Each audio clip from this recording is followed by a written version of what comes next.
जय हिंद मेरे प्यारे दोस्तों। आज हम सभी उपस्थित हुए हैं आज एक ऐसे सेशन को आगाज करने के लिए जिसका कि हम लोग बहुत दिन से इंतज़ार कर रहे थे। आज का जो हम सेशन करने वाले हैं आप लोग को यह हम आज बता देते हैं कि आज का जो सेशन होने वाला है वह आपका जो एडिटोरिया का जो बुक आता है बीएसएससी का, इसको हम लोग सेट वाइज करके कवर करेंगे। प्रतिदिन हम लोग इसका एक सेशन में 20 प्रश्न को हल करेंगे और यह आपका इसमें जीके देखने के लिए मिलेगा, इसमें साइंस देखने के लिए मिलेगा, इसमें स्टैटिक देखने के लिए मिलेगा। आप सभी इस सेशन को आप बहुत ही समझ सकते हैं कि आप एक अच्छे वीडियो या एक अच्छे क्लास के रूप में देख सकते हैं। अगर आप एनटीपीसी का फॉर्म भरे हुए हैं, अगर आप एनटीपीसी का फॉर्म भरे हुए हैं, या आप एसएससी जीडी का फॉर्म भरे हुए हैं, या आप एसएससी सीजीएल का फॉर्म भरे हुए हैं, या फिर आप जो है कि एनटीपीसी अंडर ग्रेजुएट लेवल का भरे हुए हैं, या फिर आप जो है कि बिहार एसआई का भरने वाले हैं, या फिर अगर आप बिहार सीजीएल का भरने वाले हैं, या बिहार 12th लेवल का भरे हुए हैं आप फॉर्म, या फिर आप बिहार पुलिस का अगर आप फॉर्म भरे हुए हैं, तो ये तमाम जितनी भी आपकी ये इम्तिहान होने वाले हैं इसके लिए हम लोग जो है कि यह आपका प्रोग्राम चालू किए हैं। यह एक तरह से बहुत ही बेस्ट क्लास होने वाला है आप लोगों के लिए। इसमें आपको एक प्रश्न जैसे हम करेंगे पहला प्रश्न, तो उससे संबंधित कम से कम आपको 8 से 10 सवाल आपको क्लियर कर देंगे और आप लोग लगातार बनकर इस सेशन का लाभ उठाइएगा। तो चलिए इसी के साथ आज के सेशन का हम शुरुआत करते हैं। तो आप लोग लगातार बनकर, ज़्यादा लंबा नहीं होगा यह वीडियो, लगभग 30 मिनट के अंदर का आपका वीडियो रहेगा, लगभग 30 मिनट के अंदर का यह वीडियो रहेगा और आप लोग इसे लगातार पढ़िएगा, ठीक है। पूरा क्लास देखने का प्रयास कीजिएगा और अपने दोस्तों में भी शेयर करने का प्रयास कीजिएगा। तो चलिए आपको पढ़ के सुना देते हैं। क्वेश्चन नंबर 1, क्वेश्चन नंबर 1 सुन देते हैं। हम लिख नहीं पाएंगे ज़्यादा क्वेश्चन, लेकिन आपको पढ़ के सुना देंगे। सुनिएगा आज का पहला सवाल। आज का पहला सवाल है बीएसएससी का एडिटोरिया प्रकाशन का, जो कि बहुत ही प्रभावशाली बुक है अपने आप में। तो आज का पहला सवाल है 6.5 पीएच वाले मान, 6.5 पीएच वाले मान 1 बिलियन में HCl की कुछ बूंदे। जैसे यहाँ क्वेश्चन में कह दिया है कि 6.5 है पीएच वैल्यू। कौन सा वैल्यू है? पीएच वैल्यू जो है किसी भी पदार्थ का वह कितना है? 6.5 है।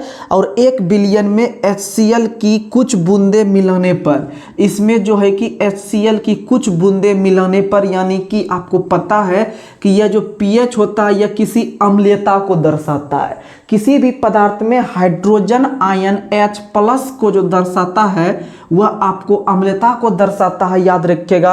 अर्थात किसी भी पदार्थ में जो हाइड्रोजन आयन H+ होता है उसी को पीएच स्केल दर्शाता है, और HCl जो होता है खुद यह एक अम्ल है। और आपको पता है कि HCl हमारे शरीर में भोजन को पचाने में सहायता करता है, अर्थात हमारे पेट में उपस्थित होता है। और बोल सकते हैं कि HCl को हम लोग जैविक अम्ल के नाम से भी जानते हैं। HCl को हम लोग जैविक अम्ल के नाम से भी जानते हैं, या फिर जैव अम्ल के नाम से भी जानते हैं, या फिर इनको हम लोग खनिज अम्ल के नाम से भी जानते हैं, या फिर इनको हम लोग म्यूरेटिक अम्ल के नाम से भी जानते हैं। आप लोग याद रखिएगा, जो कि आपको खाना पचाने में सहायता करता है। वहीं अगर हम बात करते हैं कि HCl का और भी प्रयोग होता है, जैसे आप लोग नाम सुने होंगे 3HCl + 1HNO3। 3HCl + 1HNO3 जो होता है यह आपका क्या कहलाता है? तो ये दोनों को जब एक में देखते हैं तो इसको हम लोग एक्वारेजिया कहते हैं। क्या कहते हैं बाबू? तो इसको हम लोग एक्वारेजिया कहते हैं, या इसी को हम लोग हिंदी में कहते हैं अम्लराज। क्या कहते हैं? अम्लराज। तो ये आप रेशियो याद रखिएगा, यानी कि 3HCl का कितना मान होता है? 3, और HNO3 को हम लोग कहते हैं नाइट्रिक अम्ल। क्या कहते हैं? नाइट्रिक अम्ल, याद रखिएगा, नाइट्रिक अम्ल। लो है, आप लोग देखते होंगे सोनार के पास जाइएगा ना, तो सोना को जो वो पानी चढ़ाता है या जो शुद्धिकरण करता है ना, वह आपका नाइट्रिक अम्ल से ही करता है। किससे करता है? नाइट्रिक अम्ल, अर्थात HNO3 से ही करता है। क्वेश्चन बहुत बार पूछा गया है कि सोने को शुद्धिकरण में या सफाई करने में किस अम्ल का प्रयोग करते हैं, तो बताइएगा नाइट्रिक अम्ल, या HNO3 और या 3HCl+1 HNO3 मिलके क्या बनता है, तो एक्वारेजिया या अम्लराज बनता है, याद रखिएगा। और इसी चीज में दुनिया के कोई भी पदार्थ क्या हो सकते हैं, तो घुल सकते हैं, क्या हो सकते हैं, घुल सकते हैं, याद रखिएगा। और इसका रेशियो कितना होता है, 3:1 होता है, क्या होता है, 3:1, यानी HCl का 3 HNO3 का 1 होता है, याद रखिएगा। वहीं अगर हम बात करते हैं आपका पीएच स्केल का, तो आप याद रखिएगा, अभी हम क्वेश्चन पे भी आएंगे, टेंशन नहीं लीजिएगा, ठीक है, प्रश्न पे भी आएंगे। तो पीएच स्केल का अगर हम बात करते हैं, तो पीएच स्केल का फुल फॉर्म होता है पावर ऑफ हाइड्रोजन, क्या होता है, पावर ऑफ हाइड्रोजन होता है, या इसी को आप बोल सकते हैं दूसरे भाषा में भी, ये भी आपका फुल फॉर्म सही है, potential of hydrogen, potential of hydrogen, potential of hydrogen या पावर ऑफ हाइड्रोजन, ये पीएच का फुल फॉर्म होता है। और पीएच स्केल जो दिया है वह याद रखिएगा 1909 में एक वैज्ञानिक थे जिसका नाम था सोरेनसन, क्या नाम था, सोरेनसन। 1909 में एक वैज्ञानिक थे सोरेनसन, याद रखिएगा, उनके द्वारा ही आपका 1909 में पीएच स्केल का खोज किया गया था। और पीएच स्केल जो आपका दर्शाता है कहां, आप लोग को बता दें कि अगर हम पीएच स्केल का बात करते हैं, पीएच स्केल 0 से लेके 14 तक दर्शाता है, अर्थात 0 1 2 3 इस तरह डॉट डॉट करके 7 और डॉट डॉट करके आपका 14 तक दर्शाता है। अगर हम बात करते हैं 7 क्या होता है, पक्का पक्की 7 जो होता है वह उदासीन होता है। और 7 से अगर हम 0 की तरफ बढ़ते हैं तो इसमें अम्लता की मान बढ़ता है, अम्लता का मान क्या होता है, तो अम्लता का मान बढ़ता है। वहीं अगर हम 7 से 14 की तरफ चले, 7 से अगर हम 14 की तरफ चले तो आपको पता है 7 होता है उदासीन के बराबर, 7 से कम होता है अम्ल, और जब ये दोनों आपका इधर हो गया तो 7 से ज़्यादा क्या हो जाएगा, तो क्षारीय, यानी कि क्षारीयता, यानी याद रखिएगा क्षारीयता का मान जो है वह बढ़ता है 7 से लेके 14 तक, अर्थात सबसे अधिक जो क्षार होगा वह 14 वाला होगा पीएच मान, सबसे अधिक क्षार जो होगा वह 14 वाला मान होगा। और सबसे अगर पूछेगा अम्ल वाला मान तो किसका होगा, 0 होगा, किसका होगा, 0 को होगा, याद रखिएगा। तो मेरा क्वेश्चन था कि 6.5 आपके पीएच मान वाले में अगर हम HCl की कुछ बूंदे मिला देते हैं तो विलयन जो है वह और अधिक अम्ल होगा कि नहीं होगा, क्योंकि आपको पता है कि पहले से ही आपका पीएच मान 6.5 है, इसमें और हम एगो अम्ल वाला ही मिला देते हैं। इसमें देखिए HCl क्या है, एक अम्ल है, मतलब ऐसे भी बोलते हैं, HCl क्या है, एक अम्ल है, जिसको हम लोग खनिज अम्ल भी कहते हैं, म्यूरिटिक अम्ल भी कहते हैं, जैविक अम्ल भी कहते हैं, आप लोग को यहाँ पर हम बता चुके हैं, ठीक है, या खनिज अम्ल भी कहते हैं। तो इसका मतलब है कि विलयन अधिक अम्ल हो जाएगा, याद रखिएगा, और उसका पीएच मान क्या हो जाएगा, घट जाएगा, यानी विलयन जो होगा इसका, यानी कि विलयन अधिक अम्ल हो जाएगा, विलयन अधिक अम्ल हो जाएगा। और याद रखिएगा कि इसका पीएच मान क्या हो जाएगा, तो इसका पीएच मान घट जाएगा, यानी पीएच मान घटेगा तभी तो वह अधिक अम्ल होगा। यहाँ पर अभी आपको बताए थे कि यानी कि जब आपका 7 से लेके 0 तरफ आइएगा तब आपका अम्ल का मान बढ़ेगा, इसका मतलब जब अम्ल का मान आपका बढ़ेगा इसका मतलब पीएच वैल्यू क्या होगा, उसका घटेगा। पीएच वैल्यू घटने का मतलब है 7 से आपका 0 तरफ आएगा, अम्लता का मान बढ़ेगा, लेकिन उसका पीएच वैल्यू क्या होगा, घटेगा, क्योंकि हम 7 से 0 की तरफ आ रहे हैं। क्योंकि आपको पता है कि सबसे अधिक अम्ल वाला जो होता है अंक वह आपका 0 होता है, ठीक है। और यहीं पर अगर हम क्षार में बात करते हैं तो सबसे अधिक क्षार होता है 14 पे, और 14 से जैसे जैसे हम कम आएंगे तो क्षारीयता का मान घटेगा, और 7 पे आके यहाँ पर उदासीन हो जाएगा। और 7 जो पीएच मान होता है वह किसका होता है, याद रखिएगा, जल का पीएच मान होता है, या फिर आपका वर्षा का पीएच मान होता है। और आप याद रखिएगा जब वर्षा का जल का पीएच मान जब आपका 5.6 से कम हो जाता है तो इसको हम लोग एसिड रेन कहते हैं, क्या कहते हैं, एसिड रेन कहते हैं। और याद रखिएगा इसी को हिंदी में अम्ल वर्षा कहते हैं। और अम्ल वर्षा जो है वह 2 गैस के मिश्रण से होता है, किसका किसका, तो याद रखिएगा SO2 plus NO2, SO2 plus NO2 से क्या होता है, अम्ल वर्षा होता है। कितना से पीएच वैल्यू कम होगा, तो 5.6 से। और सबसे पहले जो एसिड रेन हुआ था वो किस देश देश में? ये सब क्वेश्चन हम आपको ग्रुप डिस्कशन में भी करवाते हैं। तो सबसे पहले जो एसिड रेन हुआ था वो 1972 में हुआ था। किस देश में? तो याद रखिएगा, सबसे पहले एसिड रेन जो हुआ था वह स्वीडन में हुआ था। किस देश में हुआ था? स्वीडन में। और सबसे अधिक अगर पूछेगा अम्ल वर्षा कहाँ होता है, तो सबसे अधिक जो अम्ल वर्षा होता है वह नॉर्वे में होता है। इसीलिए सबसे अधिक जो इलेक्ट्रिक बस चलती है वह किस देश में चलती है? तो नॉर्वे में। क्योंकि आपको एसिड रेन जो होता है, यानी जो गाड़ी वगैरह चलती है उससे SO2 गैस निकलती है, सल्फर डाइऑक्साइड, उसी को कमी करने के लिए इलेक्ट्रिक बस चलती है। और भारत में सबसे पहले इलेक्ट्रिक बस जो चली थी वो हिमाचल प्रदेश में चली थी। आप लोग ये सब कंटेंट याद रखिएगा, ठीक है। ये सब क्वेश्चन आता है एग्जाम में, ठीक है। तो चलिए आप लोग को अगर हम बात करते हैं और इस पे कंटेंट देने का, तो आप लगातार बनकर रहिएगा। थोड़ा मिटा लेते हैं, उसके बाद फिर और आपको कंटेंट देंगे। बिहार SSC हो, NTPC हो, क्वेश्चन बाहर नहीं जाएगा। बस भैया आप लगातार बनकर रहिएगा, ठीक है, लगातार बनकर रहिएगा। अगर हम बात करते हैं आपका जो है कि विभिन्न प्रकार के विलयन का pH मान पूछता है, विभिन्न प्रकार के विलयन का pH रंग पूछता है, कैसा होता है, रंग पूछता है। एक बार आपको रिकॉल करवा देते हैं। रंग पूछता है तो 3 तरह का आपका आता है। तो पहला होता है लिटमस। लिटमस पे किस तरह दिखेगा? अम्ल, उदासीन और क्षारीय। उसी तरह से आपका पूछेगा जो है कि आपका क्या पूछेगा, तो इसमें मिथाइल ऑरेंज पूछेगा।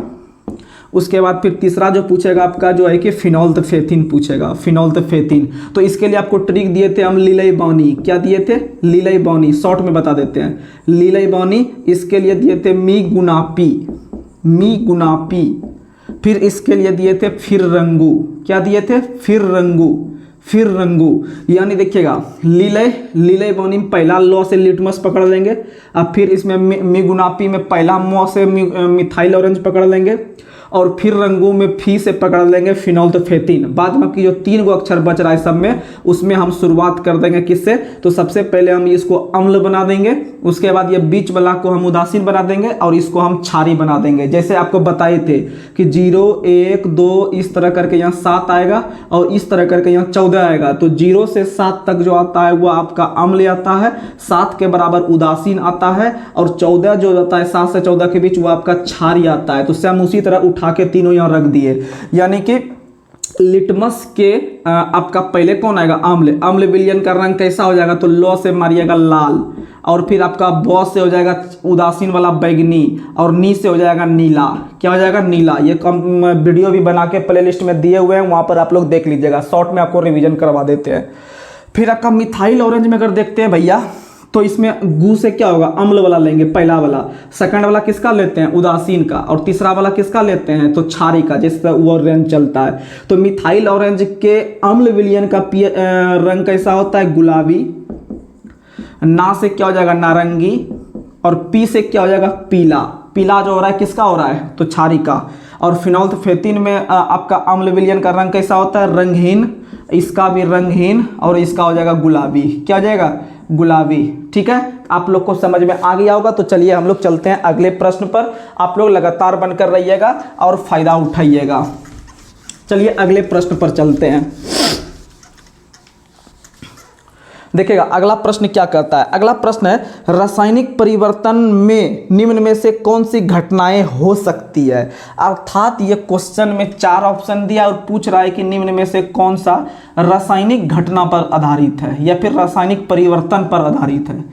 रासायनिक परिवर्तन, तो सबसे पहले आप रासायनिक परिवर्तन समझ लीजिएगा और भौतिक परिवर्तन क्या समझ लीजिएगा। आपसे क्वेश्चन गलती होने की संभावना बिल्कुल ना के बराबर हो जाएगी। बिल्कुल समझिएगा, समझने का प्रयास कीजिएगा। आप लोग यही समझिए, रासायनिक का मतलब होता है रसायन, यानी कि केमिकल। और आपको पता है जब भी आप केमिकल का यूज करते हैं तो वो आपको अभिक्रिया के जो उसमें आपका प्रोडक्ट बन रहा है उसमें चेंजिंग हो जाता है। क्या हो जाता है? चेंज हो जाता है। जैसे आप लोग समझिए, आप एक चीज करते हैं, जैसे मान लीजिए कि आप रसायन यानी आप दवाई समझिए। रसायन को हम क्या समझते हैं? केमिकल को दवाई समझ सकते हैं। और जब आपका तबीयत खराब होता है तो आप दवाई खाते हैं। दवाई जब खाते हैं तो दवाई आपका शरीर क्या कर देता है? शरीर को पूरा फिट कर देता है। जब आपका पूरा शरीर फिट हो गया तो क्या आपका शरीर दोबारा दवाई को जो है कि दे सकता है? नहीं दे सकता है, क्योंकि आप दवाई खा के रसायन के रूप में शरीर में घुला और वो आपको ठीक कर दिया। बुखार था, ठीक हो गया। लेकिन क्या दोबारा अगर हम सोचेंगे कि आपके शरीर से हम निकाल लेंगे वही वाला दवाई, तो निकलेगा? नहीं निकलेगा, क्योंकि वो घुल गया है भैया, घुल गया है वो केमिकल के रूप में, और केमिकल के रूप में वो हमारे शरीर को ठीक कर दिया है। तो इसका मतलब है कि ये जो आपका पहले वाला चीज था, यानी जो पहले वाला चीज था, ये दूसरे रूप में कन्वर्ट हो गया, लेकिन क्या वो चीज जो कन्वर्ट हुआ है दोबारा इस चीज में कन्वर्ट कर पाएंगे हम? तो बोलिएगा नहीं कर पाएंगे। तो इसका मतलब ये कैसी अभिक्रिया है? रासायनिक अभिक्रिया। अर्थात वैसे पदार्थ जब उसमें किसी भी अलग चीज मिला के कोई नया पदार्थ बनाते हैं, और वह बने नए पदार्थ से जब दोबारा पुनः पहले वाला पदार्थ नहीं बना सकते, तो उसको रासायनिक परिवर्तन कहेंगे। जैसे सबसे बेस्ट उदाहरण समझिएगा आप लोग, दही। क्या समझिएगा? दही। तो बताइए, दही जो बनता है, अर्थात दूध से हम लोग क्या बना दिए? दही। तो दूध से दही बनना, बताइए ये कैसा परिवर्तन होगा? रासायनिक परिवर्तन। कैसा परिवर्तन होगा? रासायनिक।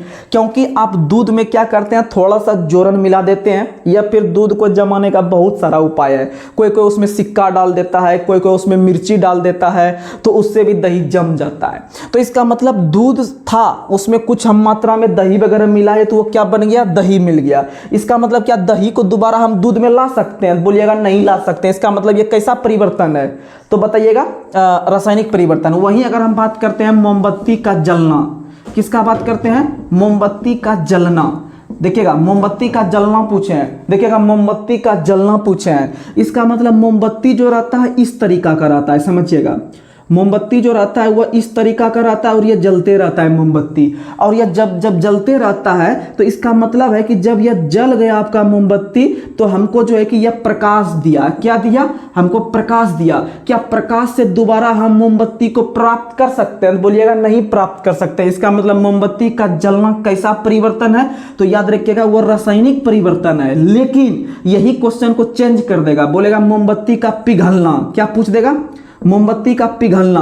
तो आप देखे होंगे, जब मोमबत्ती अभी दीपावली खत्म हुआ है, आप लोग देखे होंगे, जब यह मोमबत्ती इतना बड़ा था, मान लीजिए यहाँ से यहाँ तक, मान लीजिए 2 इंची का था, जब यह पिघल के देखते होंगे ये जमीन पे ऐसे करके आपका एगो जमा हो गया होगा नीचे।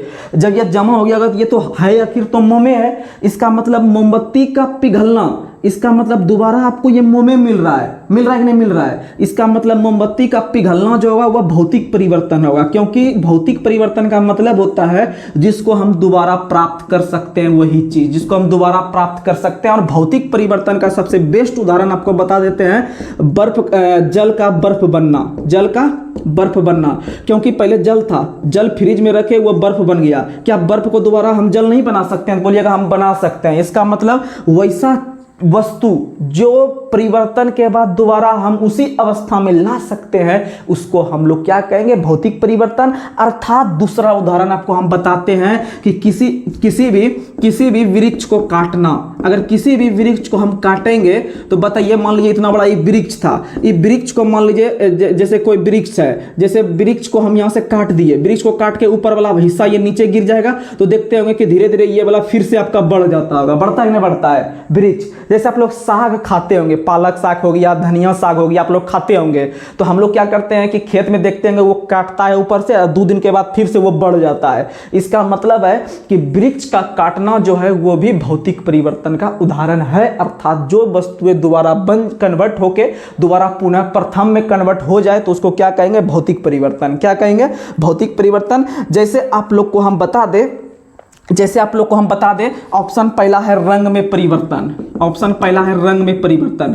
रंग में परिवर्तन, जैसे मान लीजिए आपके पास हरा कलर है, जैसे आपके पास हरा कलर है, इसमें आप लाल कलर मिला दिए, ठीक है, कोई अलग हम मिला दिए, तो लाल हरा लगभग आपका क्या बन जाएगा? तो ये आपका काला कलर बन जाएगा। तो इसका मतलब बताइए, काला को पुनः हम हरा में ला सकते हैं? नहीं ला सकते हैं। इसका मतलब ये कैसा परिवर्तन है? तो बोलिएगा रासायनिक परिवर्तन। अब शायद आपका कॉन्सेप्ट क्लियर हो गया होगा। चलिए आगे बढ़ते हैं। अगला क्वेश्चन आप लोग बताइएगा, मिलाने के लिए नाइलॉन। तो सुनिएगा,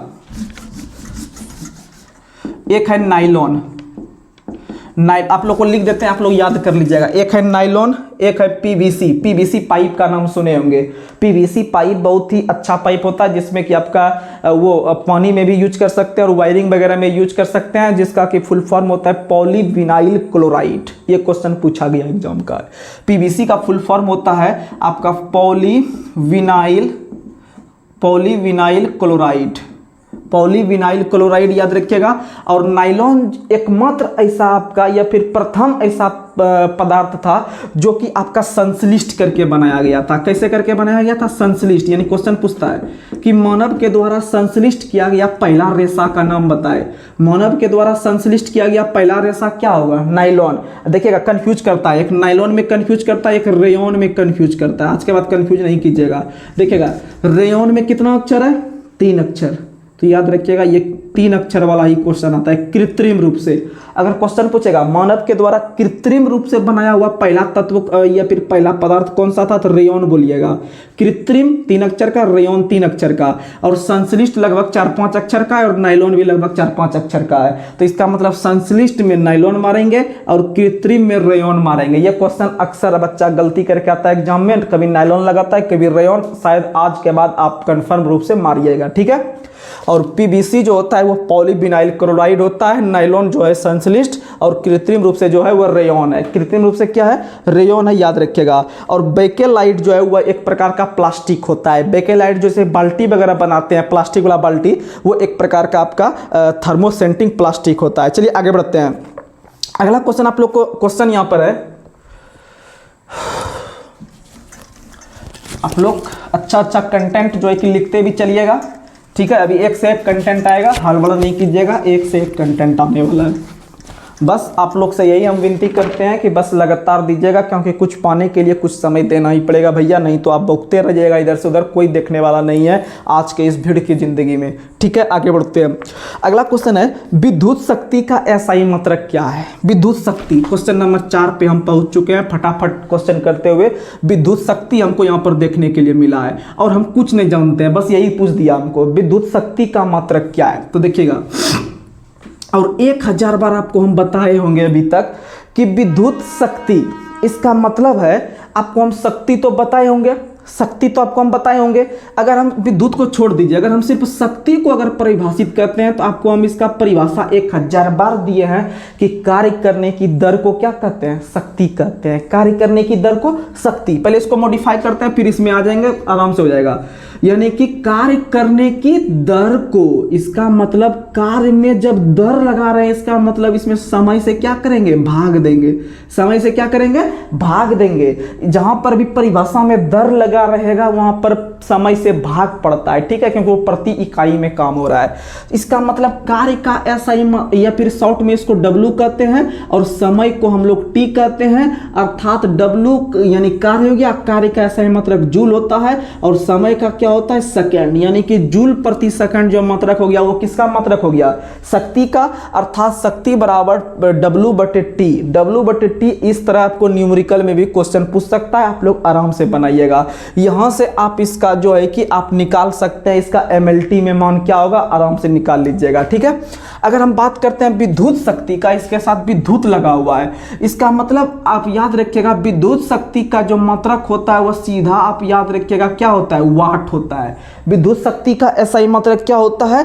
आप वाट होता है। विद्युत शक्ति का एसआई मात्रक क्या होता है? वाट होता है। लेकिन इसी क्वेश्चन को अगर चेंज कर देगा कि विद्युत विभव का मात्रक क्या होता है? विद्युत विभव, तो विद्युत विभव का मात्रक होता है वोल्ट। क्या होता है? विद्युत विभव का मात्रक क्या होता है? वोल्ट। और विद्युत शक्ति का एसआई मात्रक क्या होता है? वाट। अगर खाली हम विद्युत को देखते हैं, अर्थात विद्युत धारा, विद्युत धारा, तो विद्युत धारा का जो एसआई मात्रक होता है वह क्या होता है? तो वह एम्पियर होता है। और विद्युत धारा को जब हम थोड़ा सा इसको हम तोड़ते हैं तो विद्युत धारा यानी कि इसको हम लोग सूचित करते हैं आई से। किससे सूचित करते हैं? आई से।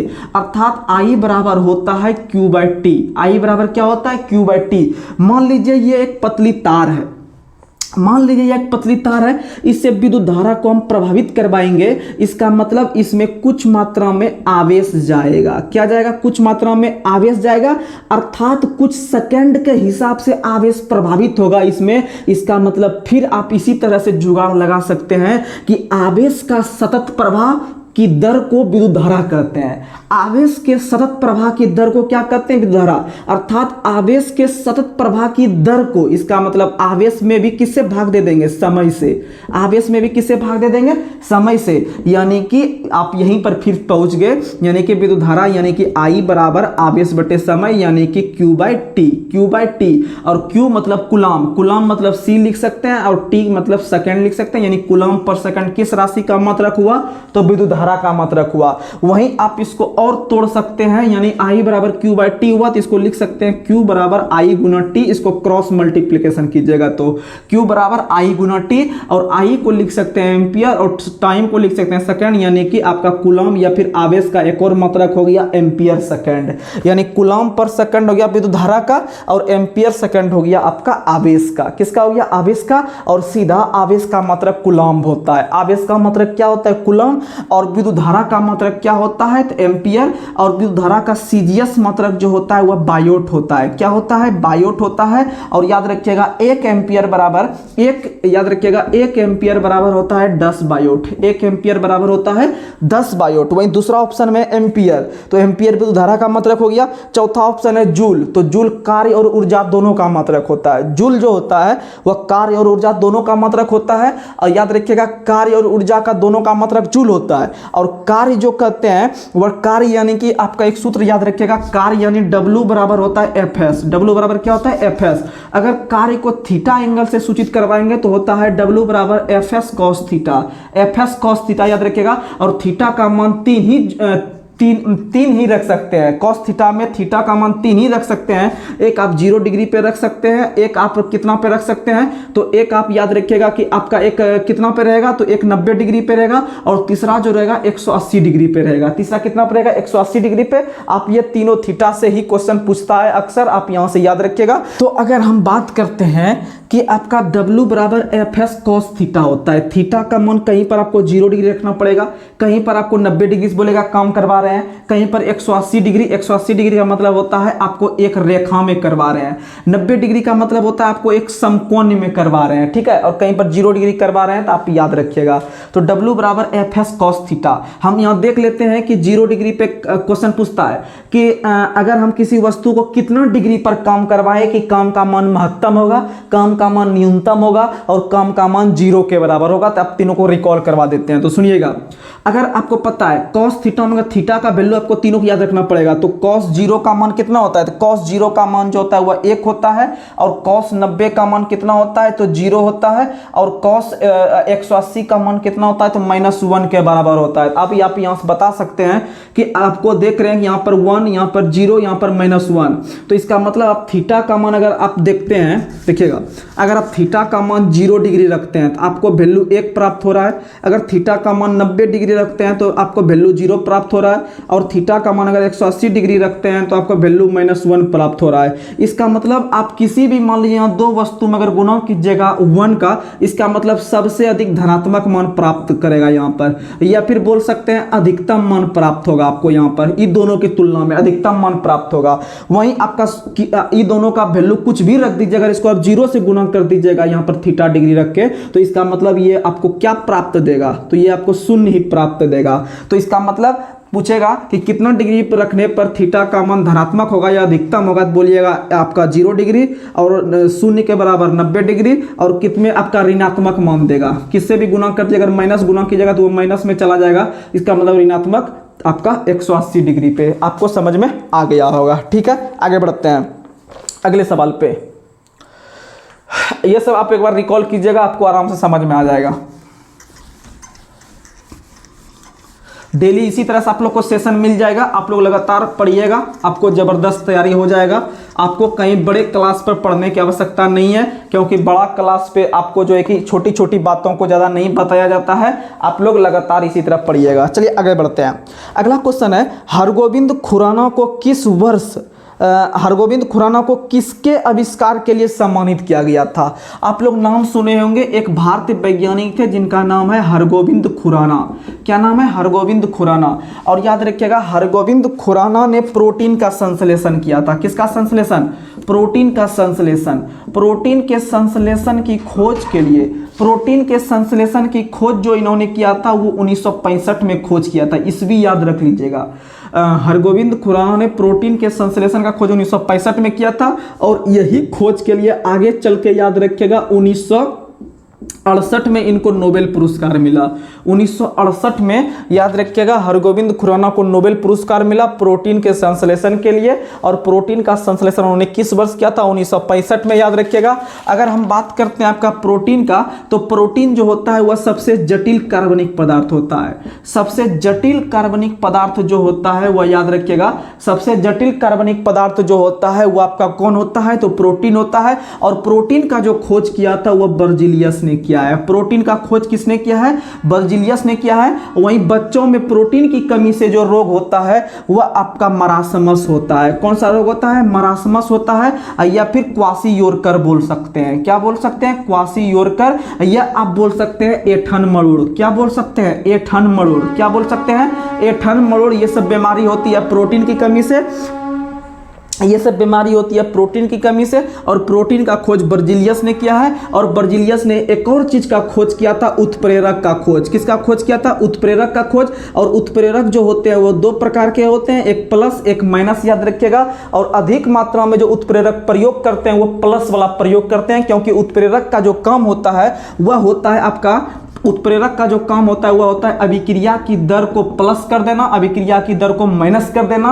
अर्थात मान लीजिए आप दूध से दही जमा रहे हैं, दूध से दही जमा रहे हैं, तो आप क्या सोचिएगा कि आपका धीरे धीरे धीरे जमे कि आपका जल्दी जम जाए, जो हम यूज कर लेते हैं। आप बोलिएगा जल्दी जम जाए, कोई भी वस्तु सोचेगा, बड़ा बड़ा कंपनी वाला सोचेगा, जो प्रोडक्ट तैयार करता है बोलता सोचता होगा जल्दी तैयार हो जाए। इसका मतलब अधिक मात्रा में वो प्लस वाला कैटेलिस्ट प्रयोग करेगा या माइनस वाला? बोलिएगा प्लस वाला, यानी कि न के बराबर माइनस वाला उत्प्रेरक होता है। अधिक मात्रा में धनात्मक उत्प्रेरक का प्रयोग किया जाता है। और याद रखिएगा उत्प्रेरक का काम होता है किसी भी अभिक्रिया की दर को बढ़ाना या घटाना, अर्थात अभिक्रिया की दर को परिवर्तित करना। क्या करना? परिवर्तित करना। यह क्वेश्चन बहुत बार एग्जाम में पूछा गया है, याद रखिएगा, ठीक है। और उत्प्रेरक जो होते हैं वह एक प्रकार के क्या होते हैं? एक प्रकार के एंजाइम के रूप में काम करते हैं, क्योंकि आपको बढ़ाने घटाने काम करते हैं, ठीक है, आप याद रखिएगा। वहीं बात करते हैं नोबेल पुरस्कार का, तो नोबेल पुरस्कार का शुरुआत याद रखिएगा 1901 से। नोबेल पुरस्कार का शुरुआत 1901 से हुआ है। और याद रखिएगा कि आपके मैडम क्यूरी का नाम सुने होंगे। मैडम क्यूरी पहली महिला थी जिनको नोबेल पुरस्कार दिया गया था, याद रखिएगा। नोबेल पुरस्कार, इनको नोबेल पुरस्कार मैडम क्यूरी को 2 बार दिया गया था, 1903 में और 1911 में। यह क्वेश्चन पूछा जाता है कि निम्न में से किस महिला ने 2 बार नोबेल पुरस्कार प्राप्त किया है? तो मैडम क्यूरी ने। और कौन, कब कब? 1903, 1911 में, ठीक है। वहीं आपका अगर हम नोबेल पुरस्कार का बात करते हैं, पहले एशियाई व्यक्ति रविन्द्रनाथ टैगोर थे। कौन थे? रविन्द्रनाथ टैगोर थे, जिनको 1913 में गीतांजलि पुस्तक के लिए, किस पुस्तक के लिए? गीतांजलि पुस्तक के लिए दिया गया था। और गीतांजलि पुस्तक का जो अंग्रेजी में अनुवाद किया था, अंग्रेजी में अनुवाद किया था वो W.B. इट्स ने गीतांजलि पुस्तक का जो है कि आपका इंग्लिश में रूपांतरण 1912 में किया था। कब किया था? 1912 में। कोई कोई बुक 1910 भी लिखता है, लेकिन पहला प्रीफरेंस आपको देना है 1912 को। किसको देना है? 1912 को। वहीं याद रखिएगा दूसरे भारतीय बनते हैं सीवी रमन। कौन बनते हैं? सीवी रमन। सीवी रमन जिन्होंने प्रकाश के प्रकीर्णन का खोज किया था, जिन्होंने प्रकाश के प्रकीर्णन का खोज किया था। और वह खोज कब किया था? 1928 में। इसके लिए इन्हें नोबेल पुरस्कार 1930 में दिया गया। कब दिया गया? 1930 में, याद रखिएगा, नोबेल पुरस्कार दिया गया। उसके बाद आपके बनते हैं यही व्यक्ति आपके हरगोविंद खुराना, जिनको 1968 में दिया गया। और चंद्रशेखर को 1983 में दिया गया था। और मदर टेरेसा को 1979 में दिया गया था। वहीं आपको 1998 में दिया गया था अमर्त्य सेन को। किनको दिया गया था? अमर्त्य सेन को। और सबसे लास्ट में जो दिए गए हैं अमिताभ घोष को। किनको दिया गया? अमिताभ बनर्जी को। किसको दिया गया? अमिताभ बनर्जी को। आप याद रखने का प्रयास कीजिएगा। चलिए आगे बढ़ते हैं। अगला क्वेश्चन आप लोग को बताना है, जीवाश्म ईंधन प्राप्त होता है किससे? इसका मतलब आप समझिएगा।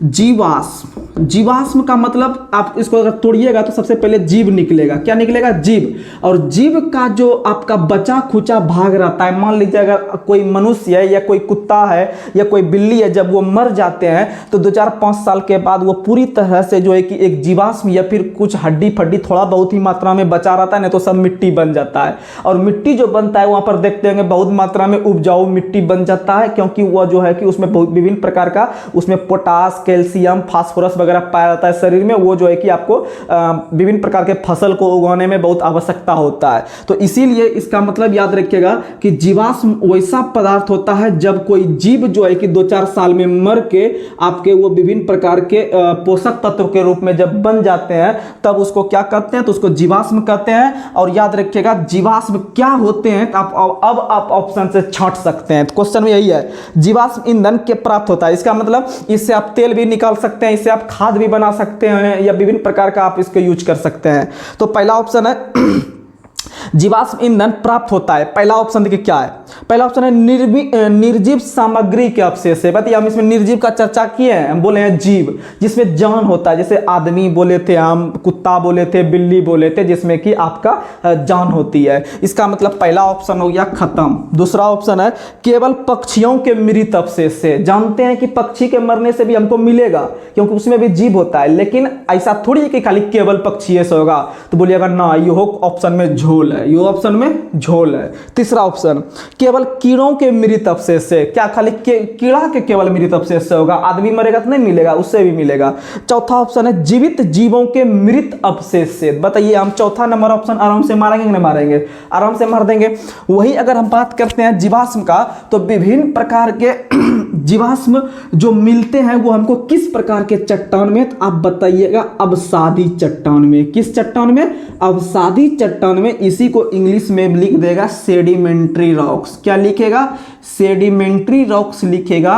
और इसी को एक और नाम कहते हैं हम लोग परतदार चट्टान। कौन सा चट्टान? परतदार। यानी कि मान लीजिए आज ये लेवल पे आपका नदी बह रही है, यहाँ पर मिट्टी बहुत सारा जो है कि आपका दूसरे जगह से निक्षेप करके लाई है, यहाँ पर कोई जंतु मर गया उसके ऊपर पे, फिर नदी का बहाव आया, इस पर जमा हो गया इस तरीका से, फिर नदी का जमा हो गया इस तरीका से, होते होते ये परत के रूप में बन गया। और तब जाके बताइए इस अवसादी चट्टान से 2-4 साल के बाद निकलेगा कि नहीं निकलेगा तेल? इससे तो निकलेगा। इसका मतलब याद रखेगा, परतदार चट्टान को हम अवसादी चट्टान भी बोलने में कोई गलत काम नहीं कर रहे हैं, याद रखिएगा।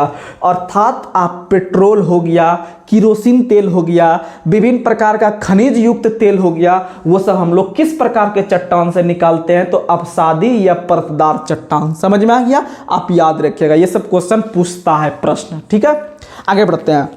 अगला क्वेश्चन आप लोग को बताना है एम्फीबिया। एम्फीबिया क्या बताता है? ये प्रश्न है, एम्फीबिया क्या बताता है? तो सुनिएगा, आप लोग को थोड़ा समझिएगा। यहाँ पर 2-4 क्वेश्चन जो हाईलाइट पूछता है प्रश्न में वो पूछ देंगे, नहीं तो एक ही प्रश्न में ज़्यादा देर तक लेट कर देंगे, फिर आगे नहीं बढ़ पाएंगे।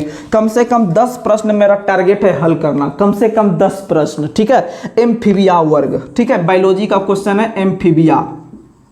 एम्फीबिया का जो इंग्लिश होता है याद रखिएगा, इसे हम एम्फीबिया ही इसको बोल सकते हैं, एम्फीबिया ही इसको बोल सकते हैं। याद रखिएगा, एम्फीबिया को हम लोग वैसे जीव जंतु को इसके अंतर्गत रखते हैं जो दोनों का मजा लेते हैं, जो दोनों का मजा लेते हैं। अर्थात जो आपके जल में भी रहते हैं और जो आपके स्थल में भी रहते हैं। किस में रहते हैं? स्थल में ही रहते हैं। उसको क्या कहते हैं? एम्फीबिया वर्ग कहते हैं। इसका सबसे बेस्ट उदाहरण आप बता सकते हैं, मेढक हो गया, कछुआ हो गया, सांप हो गया। इस तरह का जो आपके जानवर रहते हैं वो आपके जल और स्थल दोनों में रहते हैं। इसको हम लोग एक शॉर्ट फॉर्म में बोल सकते हैं उभयचर जंतु। कौन सा जंतु? उभयचर जंतु। क्या बोल सकते हैं? उभयचर जंतु बोल सकते हैं। और इसी को हम लोग जो है कि एम्फीबिया वर्ग को ब्रायोफाइटा भी बोलते हैं। क्या बोलते हैं? ब्रायोफाइटा। यह क्वेश्चन बहुत बार पूछा गया है। ब्रायोफाइटा वर्ग को और किस नाम से जानते हैं? तो एम्फीबिया वर्ग के नाम से। यह क्वेश्चन बहुत बार आपको एग्जाम में मिला होगा। ब्रायोफाइटा किस नाम से जानते हैं? एम्फीबिया वर्ग के नाम से जानते हैं। और एम्फीबिया का मतलब होता है उभयचर। उभयचर का मतलब होता है जो आपको दोनों जगह चरता है। उभय नहीं कहते, उभयलिंगी, यानी दोनों का मजा ले रहा है, यानी जल और स्थल। जल और स्थल याद रखिएगा। वहीं अगर हम बात करते हैं आपका थाइलोफाइटा का, आप लोग नाम सुने होंगे थाइलोफाइटा। थाइलोफाइटा के अंतर्गत आपका जो सबसे मेन 2 गो जन आपका आता है वस्तु, वो कौन कौन? तो एक याद रखिएगा, कवक। क्या आता है? कवक और शैवाल। कवक और शैवाल। कवक और शैवाल किसका हिस्सा है? थाइलोफाइटा। यानी आप समझिएगा ऐसे जुगाड़ से, कवक और शैवाल, यानी कवक जब भी नाम लेते हैं तो शैवाल भी माइंड में नाम आ जाता है। यानी दोनों को हम लोग थाईला में लेके जा रहे हैं। दोनों को किस में लेके जा रहे हैं? थाईला में लेके जा रहे हैं। यानी कि कवक और शैवाल को किस में लेके जा रहे हैं? कवक और शैवाल को किस में लेके जा रहे हैं? तो याद रखिएगा थैला में लेके जा रहे हैं। किस में लेके जा रहे हैं? याद रखिएगा थैला में। कवक और शैवाल को किस में लेके जा रहे हैं? थैला में। और याद रखिएगा कवक का अध्ययन माइकोलॉजी कहलाता है और आपका शैवाल का अध्ययन जो कहलाता है वो आपका फाइकोलॉजी कहलाता है। शैवाल का अध्ययन फाइकोलॉजी। अगर दोनों के अध्ययन में अगर कंफ्यूज करते होंगे तो आप लोग को हम ट्रिक दिए थे स्वाकफ और साफ याद रखने, यानी शैवाल का फाइकोलॉजी, शैवाल का फाइकोलॉजी तो कवक का माइकोलॉजी, कवक का माइकोलॉजी यानी साफ याद रखिएगा। इन्हें कहते हैं कि काम तुम साफ साफ किया करो यार, काम तुम साफ साफ किया करो, यानी काम याद रखिएगा और साफ याद रखिएगा।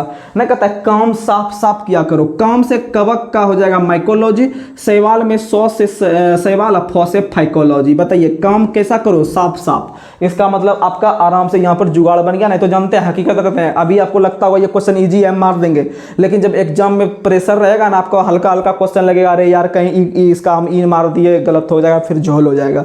ठीक है, आप याद रखिएगा। वहीं अगर हम बात करते हैं कवक और शैवाल, तो एक क्वेश्चन यहाँ पूछता है, हम मिटा देते हैं आगे लिखते हैं। एक क्वेश्चन पूछता है कि कवक और शैवाल के बीच का सहजीवी संबंध क्या कहलाता है?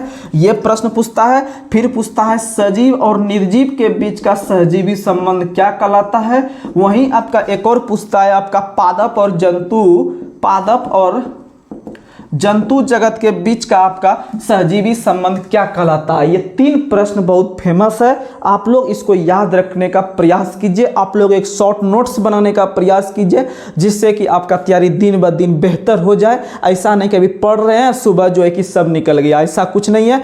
आप पढ़िए और साथ में नोट डाउन करते चलिए। आपको गारंटी देते हैं एक दिन आपको बहुत मोटा बुक बनेगा और उसको आप जब फास्ट रिकॉल कीजिएगा समझिए आपका सबसे बेहतर नोट्स होता है अपने से बनाया हुआ नोट्स। ठीक है, तो कवक और शैवाल के बीच का जो सहजीवी संबंध कहलाता है वह लाइकेन कहलाता है। क्या कहलाता है? लाइकेन। ये तो सबको पता होगा। ठीक है, और सजीव और निर्जीव, यानी सजीव और निर्जीव दोनों में आपका वायरस मिलता है। क्या मिलता है? दोनों में वायरस, चाहे सजीव रहे या निर्जीव दोनों में वायरस मिलता है, यानी विषाणु रहता है।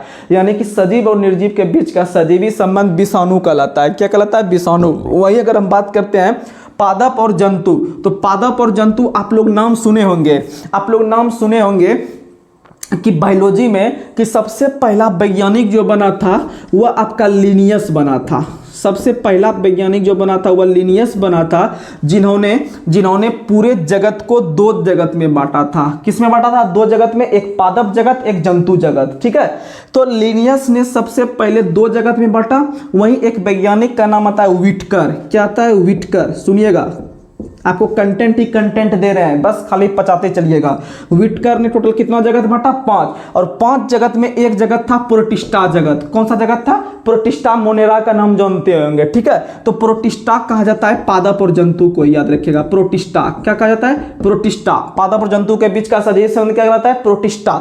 और याद रखिएगा व्हिटकर ने 5 जगत, लेकिन आपका एग्जामिनर यहीं तक नहीं रुका है। एक और वैज्ञानिक है जिन्होंने आपको 6 जगत में बांटने का काम किया है। कितने जगत में? 6 जगत में। तो 6 जगत में कौन बांटा है? तो याद रखिएगा स्मिथ। आप लोग नाम सुनेंगे, जुगाड़ देते हैं, आपको जुगाड़ देते हैं। ये दोनों बच्चा को याद रहता है, हमको पता है, ये दोनों बच्चा को याद रहता है। लिनियस ने 2 जगत में, व्हिटकर ने 5 जगत में, व्हिटकर ने 5 जगत में। आप याद रखिएगा एक ऑस्ट्रेलिया के खिलाड़ी थे क्रिकेटर जिसका नाम था स्टीवन स्मिथ। स्मिथ नाम था। ठीक है, स्मिथ बहुत खतरनाक बल्लेबाज थे, टेस्ट बल्लेबाज। ठीक है, स्मिथ। तो स्मिथ ने हर बॉल को छक्का मारता था, सीधा याद रखना। स्मिथ नाम का जो खिलाड़ी था, जो क्रिकेट देखते होंगे उनको तुरंत माइंड में फिट बैठ गया होगा बात। ठीक है, इसलिए क्रिकेट भी देखना बहुत ही आपके अच्छे काम है। तो क्रिकेट में स्मिथ नाम के खिलाड़ी ने छक्का मारा, यानी कि 6 जगत में 6 जगत में स्मिथ, 6 जगत में स्मिथ। लिनियस 2 जगत में, व्हिटकर ने 5 जगत में, व्हिटकर ने 5 जगत में। याद रखिएगा 5 जगत में एक जगत था प्रोटिस्टा जो कि पादप और जंतु के बीच का सहजीवी संबंध कहलाता है। और लाइकेन का अध्ययन जो कहलाता है वह लाइकेनोलॉजी कहलाता है। और लाइकेन का जो खोज किया था वह थियोफ्रेस्टस ने किया था। किसने किया था? थियोफ्रेस्टस ने। अर्थात लाइकेन भी जो है एक प्रकार का क्या है? तो एक प्रकार का वनस्पति है। लाइकेन भी एक प्रकार का क्या है? वनस्पति। अर्थात वनस्पति जगत का पिता थियोफ्रेस्टस को कहते हैं, या फिर लाइकेन का खोज भी थियोफ्रेस्टस ने किया। किया है। और लाइकेन का अध्ययन लाइकेनोलॉजी कहलाता है, याद रखिएगा। और लाइकेन जो होता है एक प्रकार के आपके वायु प्रदूषण का सूचक है। किसका सूचक है? वायु प्रदूषण का सूचक है, अर्थात जहां पर वायु प्रदूषण अधिक होगा वहां पर लाइकेन के पौधे नहीं उगते हैं। यह क्वेश्चन पूछता है कि लाइकेन किसका सूचक है? ध्वनि प्रदूषण, वायु प्रदूषण, मृदा प्रदूषण। तो आपको मारना है वायु प्रदूषण, अर्थात जहां पर वायु प्रदूषण अधिक होता है वहां पर लाइकेन के पौधे नहीं उगते हैं, अर्थात कवक और शैवाल के बीच का सजीवी संबंध लाइकेन कहलाता है। अब आपको यहां पर समझ में आ गया होगा, ठीक है।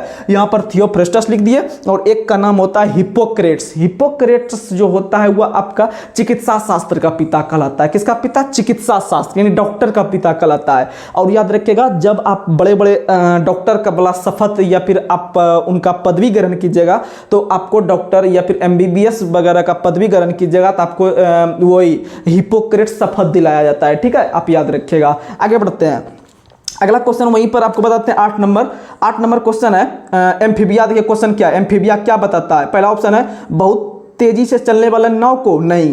केवल जल में ही रहने वाले पशु को, नहीं। केवल स्थल पर ही रहने वाले पशु को, नहीं। चौथा ऑप्शन है जल एवं स्थल दोनों पर रह सकने वाले पशु को। तो आप डी नंबर आंसर लगा दीजिएगा, जिसको एम्फीबिया वर्ग कहते हैं, ब्रायोफाइटा वर्ग भी कहते हैं। ये इसको उभयचर के अंतर्गत भी रखते हैं, राइट। आगे अगला क्वेश्चन है मशरूम में पाए जाने वाला पोषण का साधन क्या है? मशरूम आप लोग जो खाते हैं ना, आप लोग हम लोग गांव में रहते हैं ना, मशरूम जब जो उगता है ना, जहां पर मरा हुआ सब चीज रहता है ना आपका, जो जहां पर मतलब जैव चीज रहता है, जैसे कि आपका कहीं पर मान लीजिए कि जैसे धान का जो पुआल होता है जब वो आपका सड़ जाता है खेत में रहते रहते तो उसी पे उगता है। इसका मतलब वो मृतपोषी है। कैसा है? मृतपोषी या मृत जो भी है, ठीक है, याद रख लीजिएगा।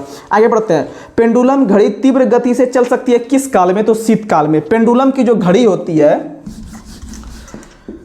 मान लीजिए ये पेंडुलम की घड़ी है, मान लीजिए पेंडुलम की घड़ी है, जब आपका मान लीजिए कि जैसे मान लीजिए ये पेंडुलम की लंबाई है, ये आपका दीवार घड़ी है, मान लीजिए इस तरह लगा हुआ है। अब पेंडुलम का जो आपका ये लंबाई है ये आपका द्रव्यमान पर निर्भर नहीं करता है। अगर मान लीजिए पेंडुलम का गति जो भी है उसमें आपका पेंडुलम का घड़ी में ये किस पर निर्भर नहीं करता है? सबसे पहला बात याद रखिएगा, इसके द्रव्यमान पर निर्भर नहीं करता है, अर्थात ये किस पर निर्भर करता है? तो याद रखिएगा ये लंबाई पर निर्भर करता है। किसका निर्भर करता है? लंबाई पर निर्भर करता है, अर्थात याद रखना है जितना अधिक इसका लंबाई रहेगा, जितना अधिक पेंडुलम की घड़ी में पेंडुलम का लंबाई होगा वह उतना ही अधिक समय लगेगा घूमने में, वह उतना ही अधिक समय लगेगा। अर्थात पेंडुलम की लंबाई अधिक होने पे उसके आवर्त काल का मान भी क्या होगा? तो उसके आवर्त काल का मान भी अधिक होगा। उसके आवर्त काल का मान भी क्या होगा? अधिक होगा। अगर पेंडुलम की घड़ी को हम छोटा करके इतना कर देते हैं तो यह जल्दी जल्दी घूम जाएगा, तो इसका मतलब पेंडुलम की लंबाई कम होने पे उसके आवर्तकाल का मान भी कम होगा, और पेंडुलम की लंबाई ज्यादा होने पे उसके आवर्तकाल का मान भी अधिक होगा। क्योंकि आप ऐसे भी इसको इमेजिंग कर सकते हैं, जब यह लंबा रहेगा तो आराम से यहाँ जाएगा, फिर यहाँ आएगा, फिर आएगा, फिर जाएगा, लेकिन जब यह छोटा रहेगा तो आराम से फिट फिट फिट फिट करके हो जाएगा काम। होगा कि नहीं होगा? तो आप बता सकते हैं कि पेंडुलम की जो रहता है उसका आवर्तकाल उसके लंबाई पर निर्भर करता है, और लंबाई कम होने पे उसका आवर्तकाल का मान भी कम होगा, लंबाई ज्यादा होने पे आवर्तकाल का मान भी ज्यादा होगा। अर्थात आप एक चीज जानते होंगे, एक फार्मूला होता है T बराबर √L/G। T बराबर √L/G, अर्थात आपका लंबाई बढ़ने पे आपका आवर्तकाल का मान भी ज्यादा होगा, और लंबाई कम होने पे उसके आवर्तकाल का मान भी क्या होगा? कम होगा। आप याद रखिएगा। और यह G पर भी निर्भर होता है क्योंकि यह G के व्युत्क्रमानुपाती होता है, ठीक है। अब आपको याद हो गया होगा, ठीक है। आगे बढ़ते हैं, अगला क्वेश्चन आप लोग को बताना है, उसमें आयनन सिद्धांत किस वैज्ञानिक की प्रमुख देन है? उसमें आयनन सिद्धांत, यानी उसमें का मतलब होता है उष्मा, उष्मा का मतलब होता है गर्मी, उष्मा का मतलब क्या होता है? गर्मी। और भारत के एक वैज्ञानिक थे जिसका नाम था आपका M.N. शाह। क्या नाम थे? तो पूरा नाम याद रखिएगा, M.N. शाह, यानी कि इसको हम लोग शाह अनुसंधान संस्थान भी बोलते हैं, जो कि कलकत्ता में है। शाह अनुसंधान संस्थान कहाँ है? कलकत्ता में। और यही वैज्ञानिक थे आपके उष्मा से संबंधित। और आपको एक बता देते हैं क्वेश्चन कि उष्मा से संबंधित एक वैज्ञानिक का नाम है जूल। क्या नाम है? जूल। आप लोग जूल का नियम पढ़े होंगे। जूल का नियम यानी कि आपका उससे हीट निकालने का सूत्र होता है H बराबर I square into R T. H बराबर I square into R T जो होता है यह जूल के नियम के अनुसार होता है। जहां पर आपको हीट निकालना रहेगा तो आपको विद्युत धारा जो आई रहेगा उसका स्क्वायर करेंगे इंटू प्रतिरोध गुना समय को कीजिएगा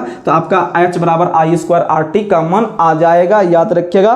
तो आज हम सिर्फ 10 प्रश्न को कवर किए हैं इस छोटे से सेशन पे। और भी हम बहुत सारा आपको कंटेंट दे सकते हैं, लेकिन आपको जो एग्जाम के व्यू से दिए हैं वो बिल्कुल परफेक्ट दिए हैं। बस आप लगातार बनकर रहिएगा, आपको एक से एक कंटेंट भी मिलेगा। चलिए अब आज के क्लास को हम यहीं पर समाप्त करते हैं।